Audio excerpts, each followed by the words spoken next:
بسم اللہ الرحمن الرحیم۔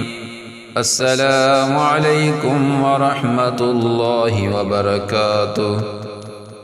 رسول اکرم صلی اللہ علیہ وسلم نے ارشاد فرمایا، اللہ تعالیٰ نے میری یہ دعا قبول نہ فرمائی۔ معاذ بن جبل رضی اللہ تعالیٰ عنہ فرماتے ہیں کہ ایک دن رسول اکرم صلی اللہ علیہ وسلم نے بہت لمبی نماز پڑھائی، تو پھر جب نماز سے فارغ ہوئے تو ہم نے عرض کیا، اللہ کے رسول صلی اللہ علیہ وسلم، آج تو آپ نے نماز بہت لمبی پڑھائی۔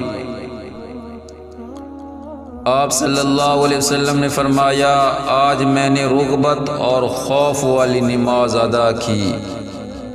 آپ صلی اللہ علیہ وسلم نے فرمایا، میں نے اپنی امت کے لیے اللہ تعالیٰ سے 3 باتیں طلب کی، جن میں سے اللہ تعالیٰ نے 2 قبول فرمائیں اور 1 قبول نہ فرمائیں۔ میں نے اللہ تعالیٰ سے یہ طلب کیا تھا، میری امت پر اغیار میں سے کوئی دشمن مسلط نہ ہو۔ دوسری چیز اللہ تعالیٰ سے یہ طلب کی تھی کہ میری امت کو غرق کر کے ہلاک نہ کیا جائے۔